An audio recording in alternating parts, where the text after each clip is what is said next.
Yeah, I like StreamYard.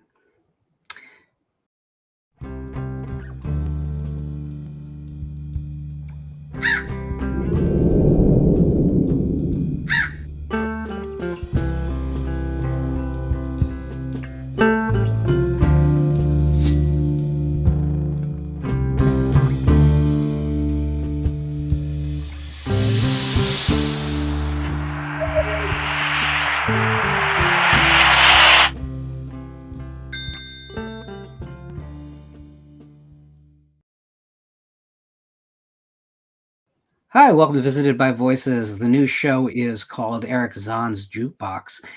That title comes from a great short story by H.P. Lovecraft, and the show has absolutely nothing to do with H.P. Lovecraft or horror in particular.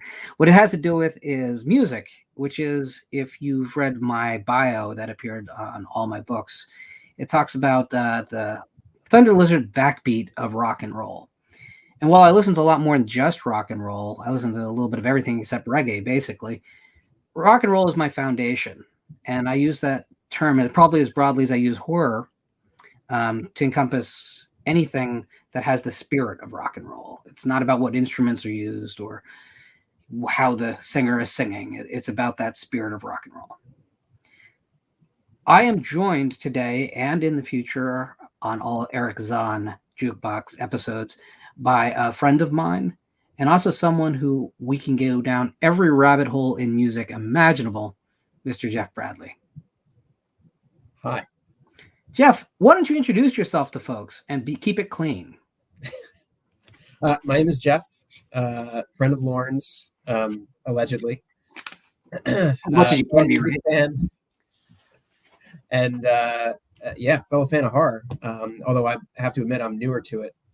So Lauren has been my gateway to the genre for a lot of it. Looking forward to digging into some tunes. That's a really dangerous thing. You need to be a gateway to anything. I know, right? Yeah, talk about left-hand paths. So for our first episode, we talked a little bit about what we should do for our first episode. And the temptation was to go back to kind of the stuff that when we had our very first conversations about music. We originally met at our writers group, and I don't know how it turned to talk about music, but I guess everything in life eventually does. And we discovered we had a very, very shared background in industrial rock of the 90s. That's not what we're doing today, because we kind of decided we needed something that was current to start off with, but I can promise you we're going to cover some of those great 90s industrial rock records on future episodes. Jeff will be choosing the next album, so he might throw us a curveball, but we'll see. No, I'm already stressing about it. Are you? You know, it's funny. I was listening to Radio Iodine today, and I was like, this is the album we should cover. But I could do that at literally every record I own, I think. So, but we're going to start off with a choice. This is a band that I really love. Now, their first album is whatever. It's kind of like of its time and its sound. But their second album came out, and that album was called Finding God Before God Finds Me. And that album really, really struck me. It's a brilliant hard rock record that has a bunch of different tones and sounds. Got reviewed as a metal album, but that's kind of, sort of, not really, maybe kind of what it is. This year, Bad Omens released their third album, and that is Love. Wait. What is the title? Peace of Mind. Yeah. Love is the death of peace of mind, right? The death of peace of mind. Yeah. Tells you how much I know about this record. But I've been listening to this record kind of nonstop since it came out, and even the singles that were released before it came out. I don't buy everything physical anymore. Do you, Jeff? No, I'm almost entirely digital now. Yeah, this record. Shelf behind me, notwithstanding. A lot of these are from when I was a kid. Yeah, well, I was in the business for 13 years of selling music, so I have like a ridiculous CD collection and vinyl collection. I have more vinyl than I have CDs, which is kind of crazy. But because that I can't even blame on the business, because it pretty much transitioned to CD and cassette by the time I was in it. But this album I decided I needed. So you come to Bad Omens kind of different? Can you? Completely new. I had never heard of them before you introduced them. So how did I introduce them to you? Watching exploitation films at your house. Yeah. Put on a music video. It slotted right in. Well, it did actually. And I'll note that a thunderstorm just started here, so I don't know if you're getting it, Jeff. But if No, we're not far off.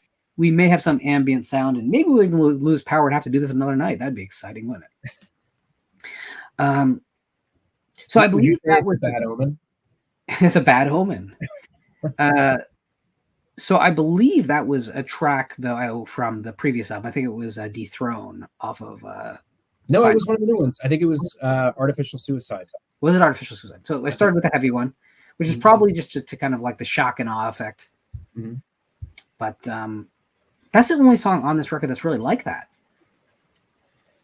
Yeah. Yeah, I have heavy written down next to that one as my little reminder. That's the one that has all those weird like new metal and metalcore influences mixed in with just a straight up rock thing. And then, how would you describe metalcore? I looked it up. That's what this album is classified as if you look it up on Wikipedia. Right, and it's fun. It's hilarious if you read all the like metalcore magazines, and they reviewed this album, and it's like half this album sounds like edgy Sade. You know, it's like it's just not metal mostly at all. Mm-hmm. So metalcore is very closely aligned to post-hardcore. So post-hardcore was basically hardcore punk that embraced kind of a greater musicmanship to it. But this would be the kind of more metal side of that, less punk side of that. But again, more production than I have ever heard in a punk album, in a good way. I think there's been experiments in like overproducing punk records, and it sometimes has kind of worked. I think the first Civ album actually kind of meets that definition, but in general, yeah, punk works better if it's less raw.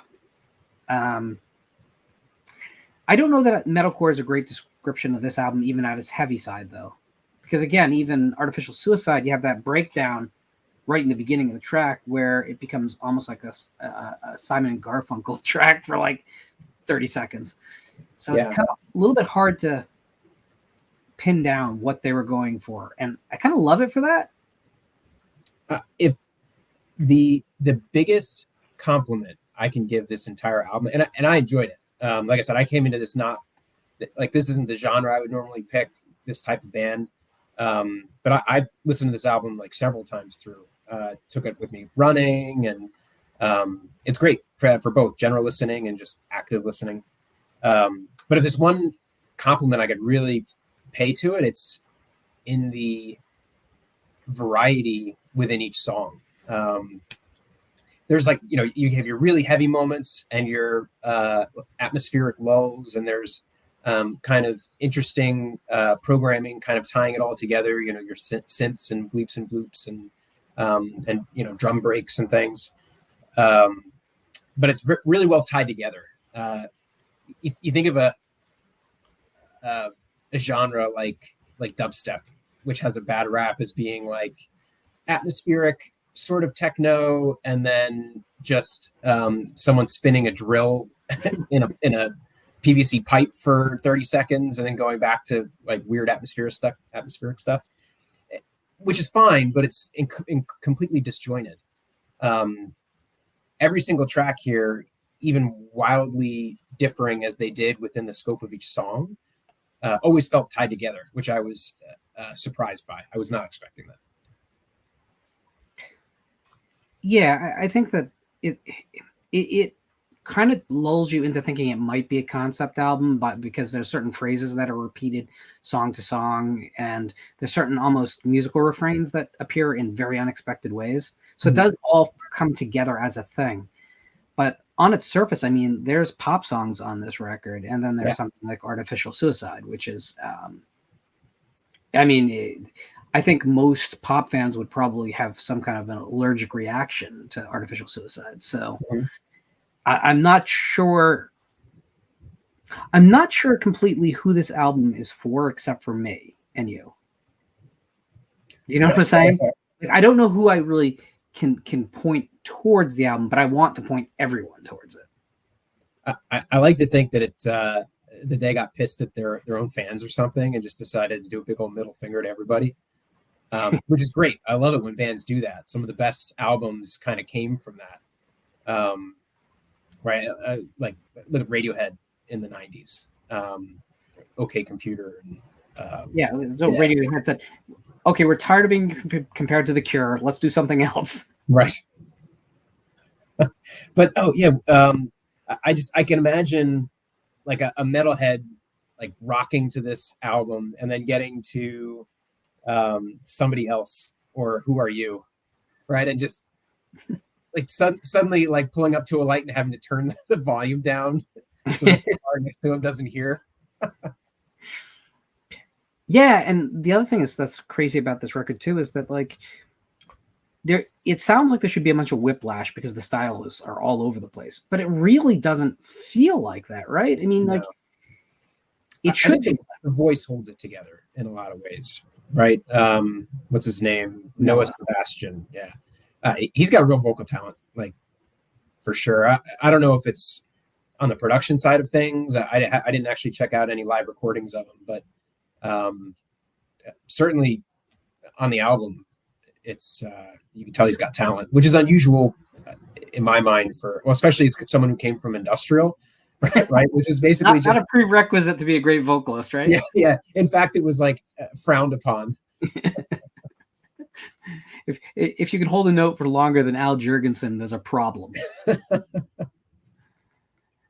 So I really think that an album like this is kind of what I always thought music should sound like in 2020s. Because I do feel like if you would have asked me in 1988, you know, I'm wearing a Lita Ford t-shirt, but listening to the Sex Pistols because that's where I was at in life because couldn't buy a Sex Pistol shirt anywhere that I could get. If you were to ask me, like, what will music sound like in 30 years? I wouldn't have been able to probably put words to it, but I would imagine something like this record. And for a while going into the 90s, I thought we were getting there with bands like Fear Factory and Pitch Shifter coming out, kind of pushing all the boundaries of heavier and more melodic, but also emotional music. And then we kind of hit a wall and music kind of just stayed in the same place for a long time, it felt like for me. I totally agree. It's funny you mentioned Fear Factory because you just reminded me, one of the things I was thinking as I listened to the album was like, man, I would really love to hear a collaboration between them and like Reese Fulber, who produced some of the biggest Fear Factory albums, or like Haljob, who used to do, and I'm probably butchering the pronunciation of their name, but who used to do the most insane like remixes in the industrial world back in the 90s. But hearing those two worlds collide would be like awesome, I think.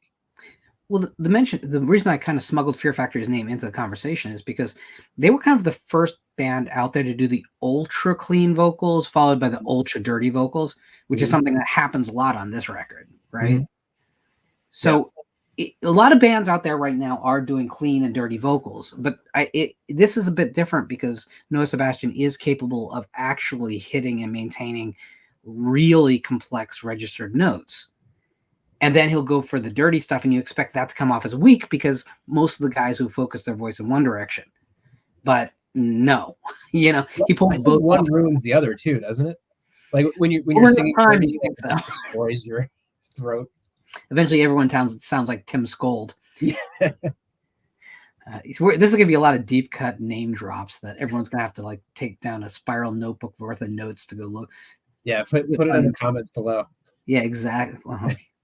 Yeah, all that YouTube garbage language. Do you think that? So this came out on Sumerian Records, which is basically a metal label. And you know what? Kudos to them for saying to this band, "Go for it." You know, do you think that this kind of an album, if it gains more purchase and it starts to get bigger? It's getting a lot of play on Octane Sirius Radio right now, so it is breaking through to that audience. But does this give you hope that there's somewhere on the market that there's an audience for music that's a little bit more experimental and bold. Yeah, absolutely. But it's funny you say experimental, because a lot of this album, it didn't come across as particularly like edgy to me. If that makes sense. Maybe it's the production quality, the fact that it veers into pop so much. It didn't feel obtuse or inaccessible, right? It almost felt more like this is a gateway for people who are less into the hard stuff to kind of worm their way in, or vice versa. Well, I feel like kind of weaponizes the pop stuff. Yes, that's a good way to put it. Yeah, because it kind of like lulls you into thinking at many points in this album that you're in a safe place, and then it'll go somewhere, and not always to a loud place. Mm-hmm. You mentioned the song "Who Are You?" That's a good example of like really subverting the expectations of the song, but in a really positive way. Mm-hmm. Maybe your first listen, you might be shaky on it, but by the second time, you're kind of like, okay, I'm enjoying this voyage.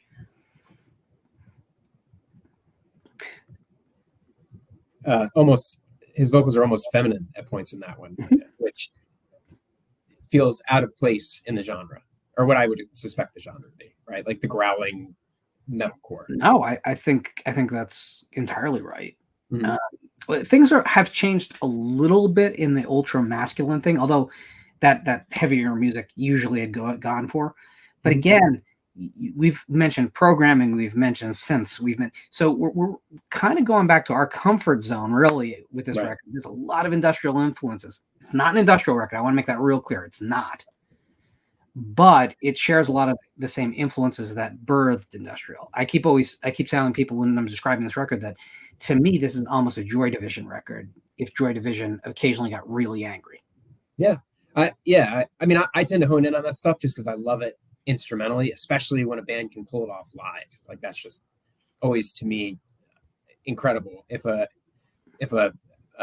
band with a high amount of musicality incorporates electronic elements in with the organic or acoustic or whatever, the actual instruments in their live play. I always loved Radiohead for that reason. I know, it's like a meme for people to like Radiohead at this point, but to me, they're one of like them and Nine Inch Nails are like the epitome of incorporating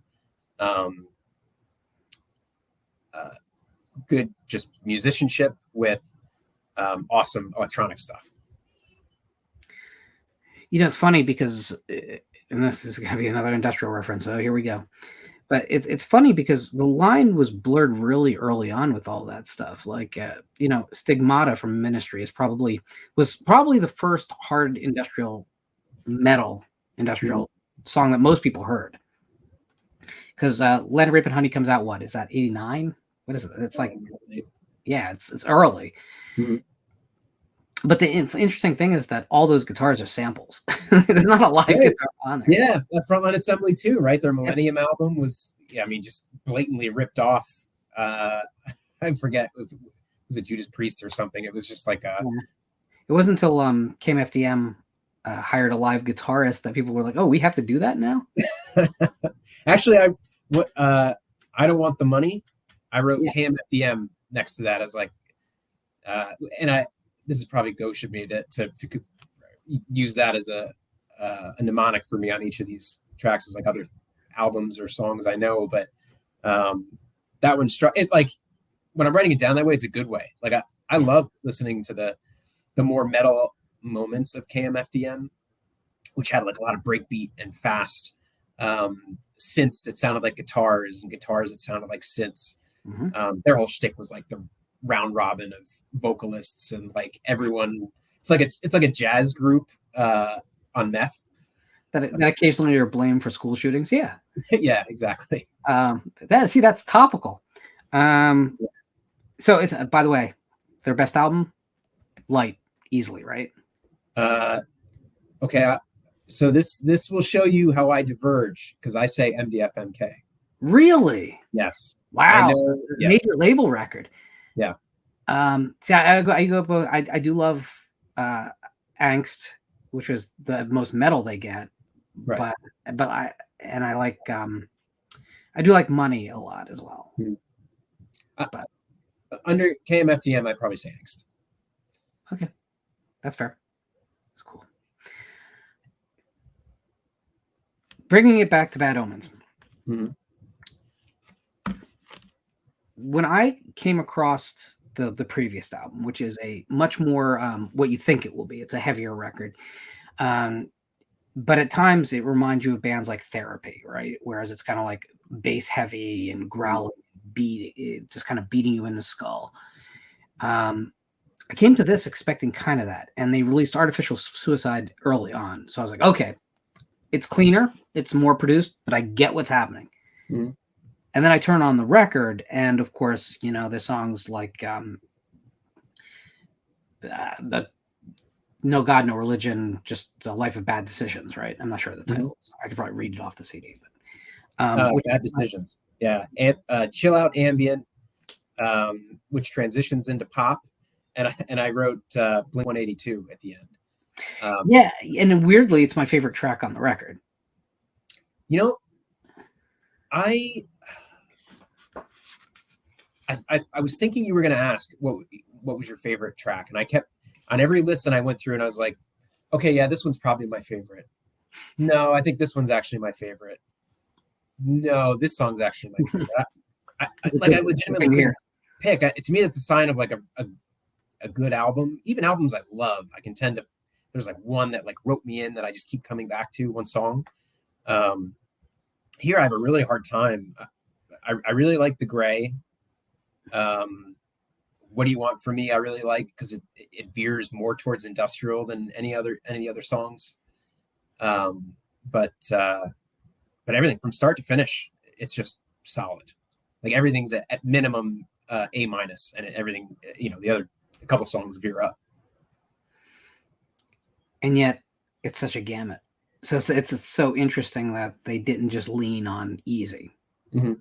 Now, unsurprisingly, the only people who reviewed this record were the metal magazines and metal websites, and they all hated it, basically.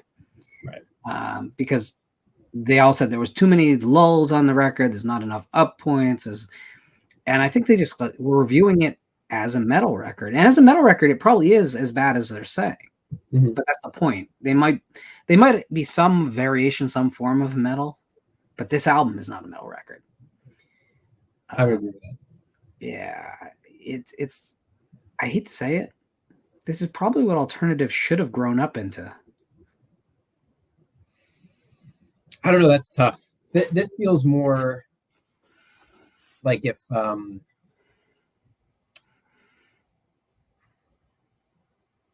Linkin Park matured.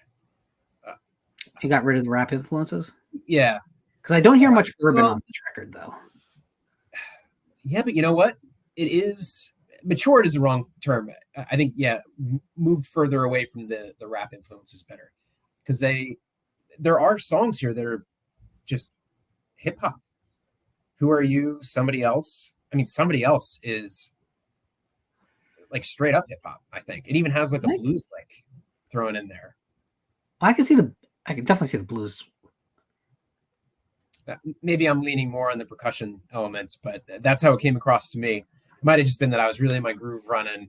Oh yeah, because you can still run because you're not old yet like me. Yeah. Well, I amble expediently.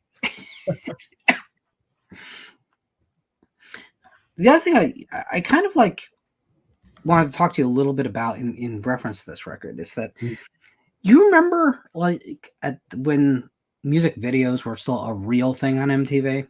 Yeah. And when bands would get onto soundtracks to movies, and that was a huge deal. It just seems like there was a ton of ways for a band to get noticed when we were coming up.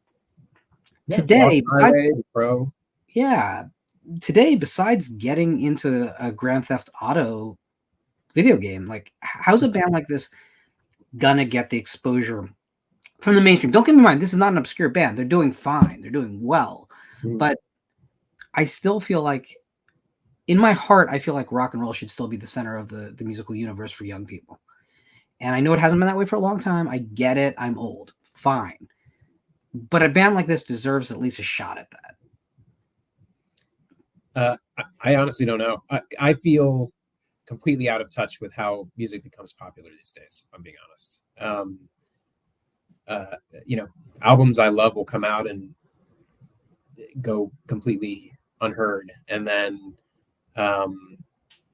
or even things that I would expect to be completely, or things that I love and would expect no one to ever pay attention to, win all kinds of accolades, right? Like Bon Iver. I don't know if you're familiar with that group, but I started out not particularly interested in them with their early work, but then their most recent albums have been just insane musically, like interesting songwriting, and I think now he has a side project where he's collaborating with Taylor Swift or something. But right, it was like just very, he diverged into this very out there style that didn't feel approachable from the mainstream, and yet, like I said, it won all these accolades, and he was like filling stadiums playing these songs, which just seems crazy to me. Which is great. That's like kind of hopeful for music as a whole. But then if you tie it back to your question, how does a band like this break out? Like, I have no idea. Like, it feels like unless you're someone who has a big name already, it doesn't really happen. I don't know. I always go back to the story about that first Sex Pistols gig. Mm-hmm. Whereas, you know, the musical press at the time have photos of the line waiting to get in the door, and it's like 30 people. And that's all the people that showed up that night. Mm-hmm. And the truism is that, yeah, 30 people showed up that day, but every one of them started a band. Mm-hmm. And we need that again. We need inspiring records to cause a lot of people to go out there, pick up an instrument, or just learn how to express themselves beating on pots and pans. I don't care where they're getting it from. If it's one guy in a synth, that's fine. But we desperately need people to get excited about music and want to do it, not just it be background noise to their lives. I'm not saying everyone has to be a musician. I'm not saying that.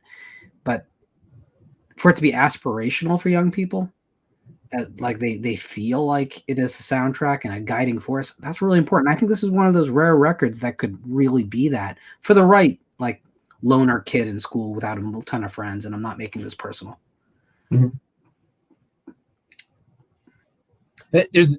There are a lot of good, like, fist pumping anthems in this too, right? Like, when it reaches those high moments and it like ups the energy, it's definitely like a sing along to the chorus kind of song. A bunch of them are.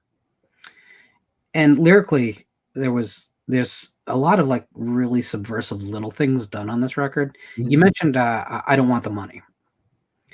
And which I only knew that was the title because you told me. Right. I was like, yeah, IDWT $. So the way that chorus is arranged, you can read it either way. Because the line before it is, and I won't pretend I don't want the money. So depending on where you place the accent, it's either saying that I won't pretend I don't want the money, right, or I won't pretend I don't want the money. Right. And it's kind of brilliant because it plays on that whole selling out ideal, which I think they anticipated with this record. They were going to hear from kind of the harder fans, like, there's not as many hard tracks. What are you doing? You trying to appeal to pop fans? But I think it's clear and I think the song makes it super clear that highlights, underlines, and italicizes the idea that this was a decision not based on like, we're going to sell more records. It was based on, this is what we want to do, and we think there's something interesting to be done here. Well, one of the things I read was that it's self-produced. There was an engineer who like mixed and mastered it, but they went off on their own and produced it entirely, which to me speaks volumes. Like that makes me much more impressed with the album when I hear that. And like, to listen to this, I would think, oh, they worked with a producer who does work with a bunch of like metal bands, and right, that's why it sounds so polished and why the production quality is so great. No, apparently they did it all themselves. And like, now this makes me want to go and like meet these guys and like figure out like, hey, what'd you used to do this? What synthesizers and what hardware, like what was the studio setup like? It's funny. We're still trapped in the idea of like someone's sitting in front of a huge Korg keyboard and Right. Big modular rack. Yeah, and it's guys on computers. That's what it is. But there's nothing to be taken. Listen, it's not about the tools. It's about the result. I'm down with that. I will say I love the fact that on this record that while there's a lot of synthetic drums, when the real drums come in, they're allowed to be live real drums. They're not fixed to a grid. They're allowed to be loud and human. And I think that was an intentional choice to make them stand out when they are fully live drums. And also makes the electronic drums that much more powerful because it provides that contrast. Yeah, I love, all things programming, I love, right? Every electronic bleep and bloop and 808, right? Everything. 808 kick drums. Yeah, exactly. But when it comes to percussion, nothing has the energy that live drums do.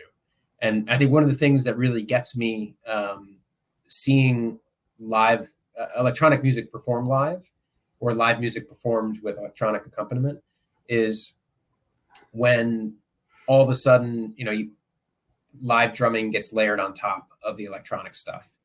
And it meshes together. It's a real pain in the ass to pull off because of click tracks and like all the stuff that has to happen behind the scenes for them to sync up. But then also make it sound or, not have it sound like everything's on a click track.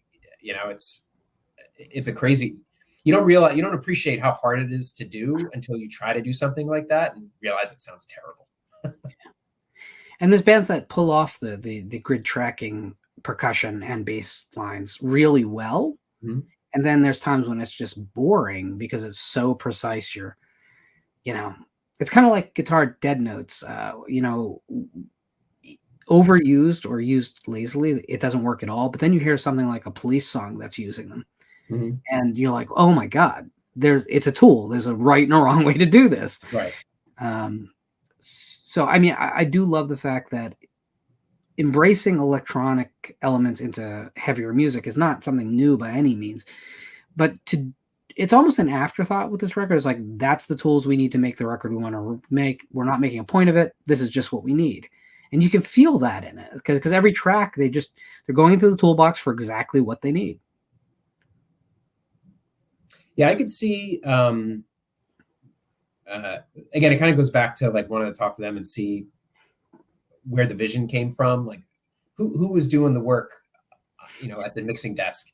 But I wouldn't be surprised if some number of people in the band got jobs as producers after this with other bands. I think you said that, didn't Noah do writing for other bands already? Yes. Is that just lyrics, or is that? I'm not sure if he does play, so I imagine probably basic melodies are at least involved there, but definitely lyrics for some very well-known bands that sometimes this band gets compared to, like as if they're ripping off, but in truth, they write songs for. Right. I think that the modern hard rock community is not as large as people think it is, so I think they all kind of know what each other are working on a lot of times, and I don't think that's a bad thing. Like. And here I'm going to lose the audience completely. So in 1990, I was a huge fan of the band Hole. 91 comes around, Pretty on the Inside comes out. All the singles I collected are like not on it, which blew my mind. Very raw Sonic Youth sounding record, right? And then of course Nirvana Nevermind comes out, right? And it's kind of this Pixies-esque, but strangely 70s rock record that catches fire like one record every day in a generation. But then the interesting thing is both those bands, obviously Kurt and Courtney, get together, and then their next records, you can hear each other's influences really clear on those records. So Live Through This and In Utero, you can hear that these are people who live together and were bouncing ideas off each other.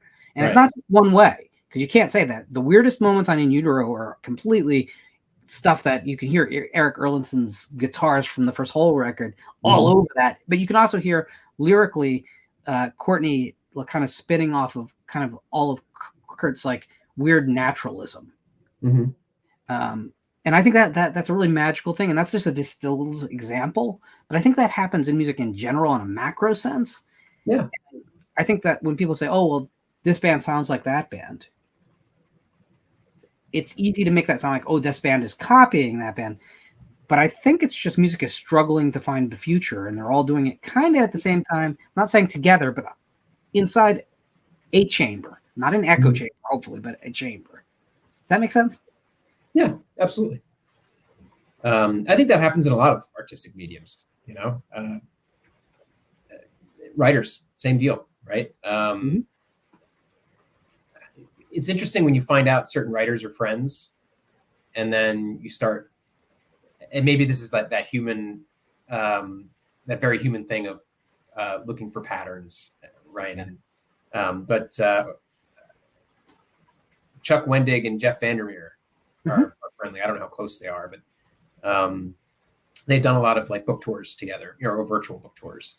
And it's interesting to hear that and then start seeing similarities in their writing. And they're vastly different writers in their style and their subject matter, but there's still like common elements and through lines that all of a sudden you start noticing. Yeah, I would even say that in a bigger art sense, like the Renaissance were a thing, right? Right. So the painters all start to work on kind of similar mediums, and with what was that time a real change in how paints were made, and everything was changing. And so you get a lot of similar elements come together because of a time period. And that does not take away from any individual artist. And I think in the same way, like if you're a big Falling in Reverse fan, and you're sitting there saying, "Oh, this Bad Omens song kind of sounds like them." Well, yeah, of course. In the same way that Leonard Skinner and America broadly sound kind of similar because they were kind of contemporaries. See that? I managed to get KMFDM and Leonard Skinner in the same conversation. And Hole. Well, you go talk to me long enough, Courtney's name's coming up. Got to defend the indefensible because that's who I am. So how would you tie this? How would you tie this album back to horror? I think there's a lot of dark themes on this record. It's not a horror record. I'll be honest with you. Here's the thing. Outside of Rob Zombie at his prime as a songwriter, which is not today. No offense, Rob. Want to come on the show? We'll talk. We'll be nice. I promise. I don't like horror rock much. Now that said, 45 Grave, one of my favorite bands of all time, but they were playful about it and they were doing like the Hammer horror thing. It was different. But I'm not a big fan of a band like the Misfits, and those bands that actually write songs about horror movies, oh my God, just keep me away from it. It's just the worst, most annoying thing ever to me. See, I feel like you're skewing more towards the bombastic horror. But maybe it's closer to quieter horror. So if you're talking about something like Poe Haunted, yeah, I'm all about Poe, and I think Haunted is one of the greatest albums of the rock era. Period. Yes, it's horror, but it's not. Again, when we open these episodes, there's that definition of horror, which talks about the different emotions that that has to elicit to be part of the genre, but it's a wide range, right? I feel like if you're writing songs about slasher films, it's not very wide. Right. It becomes very irrelevant very quickly to me. But something like Poe was actually exploring the genre seriously. In fact, I would say it's more of a gothic thing in a strict traditional sense, in a literary sense, than it is a horror thing. I think this album has a lot of darkness to it. There's a sense throughout this entire album of kind of a relationship that neither person that's inside of is comfortable being honest about, and it tends to flare up these really, really acute emotions. And I'm not sure if that relates to horror exactly, but we've all been there in relationships, whereas like things get really powerful to the point where, good or bad, we might need to take a step back for a moment because it's too powerful. It's kind of like the brain freeze moment from the Slurpee from the 7-Eleven. You thought that was real fun, but maybe not. Right. And I think there's a lot of that on this record. When it gets big and violent and loud, it gets big and violent and loud too. Well, and the fact that it's contrasted with such quiet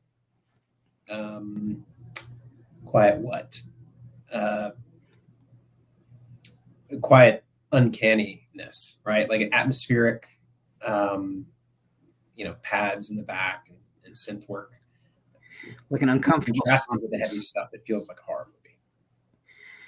Yeah, and you see, that's what I think I'm attracted to in most forms of art is when it can take me to a place that's somewhat unsafe, but I can't feel anywhere else.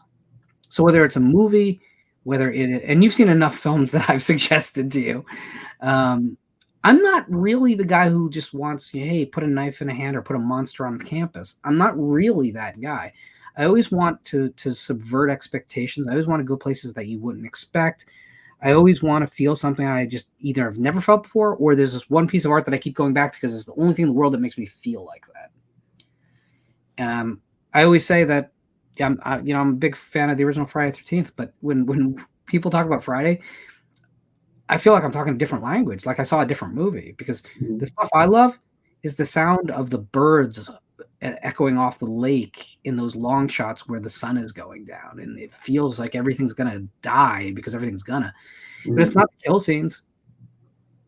It's none of that stuff. It's that mood and atmosphere, that sense of dread that somehow is captured in the filmmaking process. And I think an album like this does a good job too, because again, a song like "Who Are You?" It's a softer song.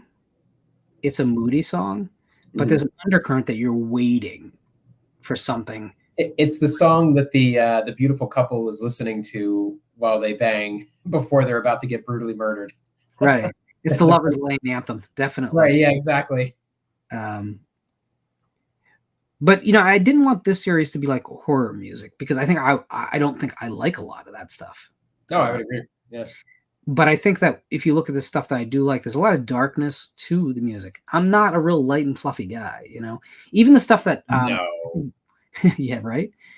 Despite my Halloween costumes, I think and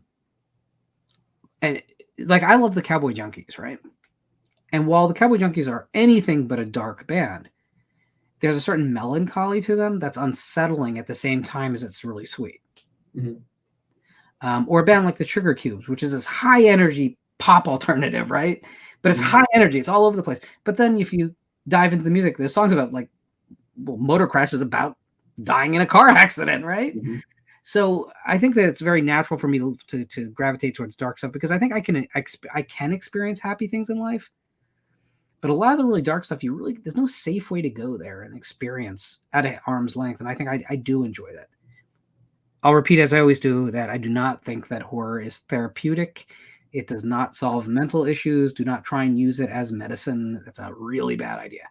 But I think as a safe way, as a way to explore things that you're not going to experience in your life, second to none,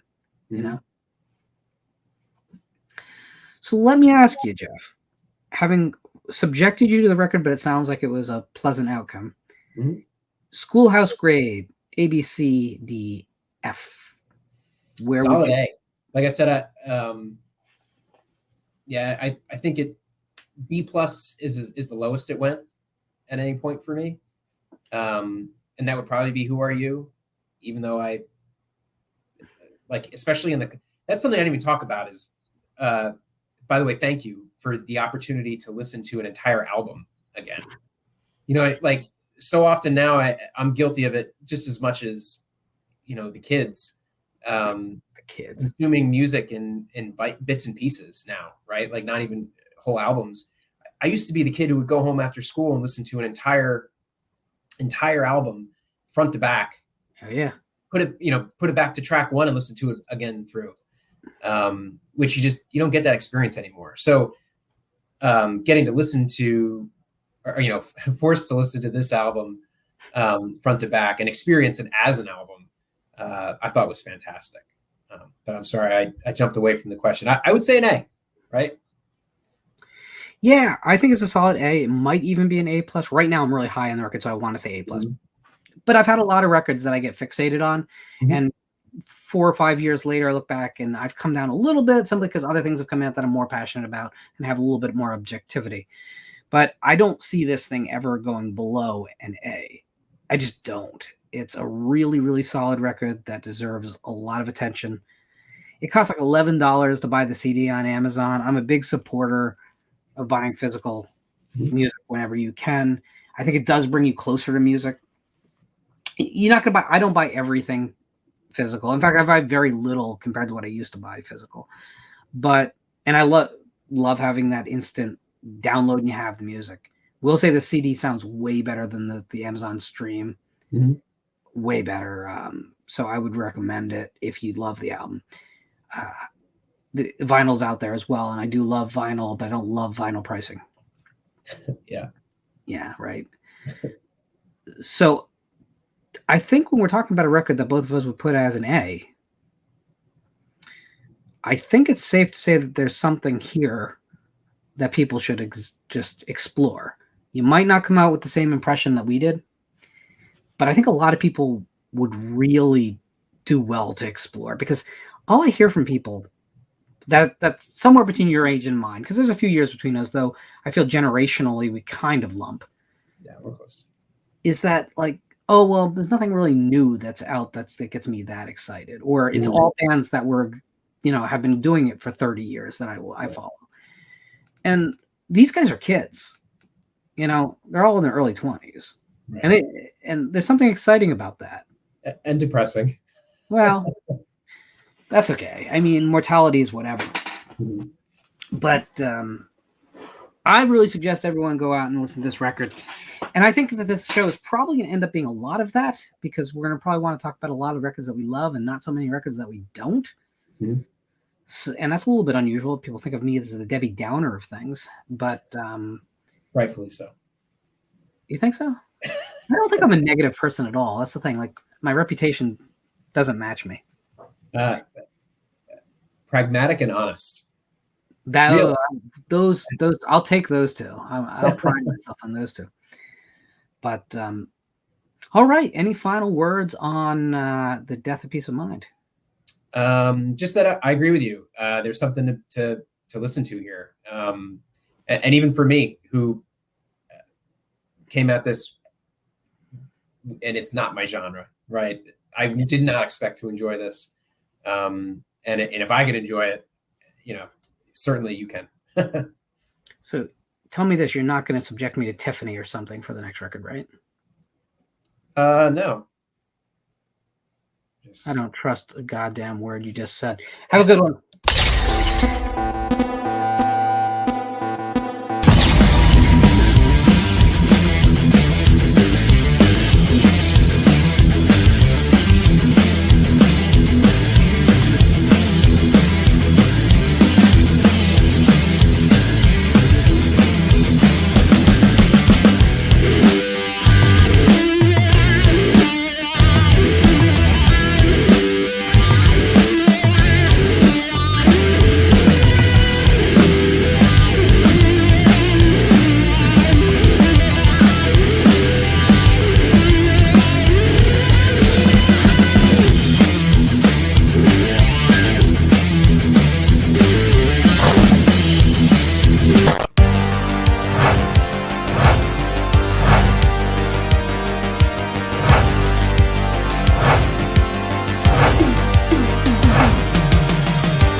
Like, share, subscribe, all that fun stuff. Oh, Lauren's here. He says, slept through my alarm equals overdosed on laxatives and painkillers, fell asleep on the toilet.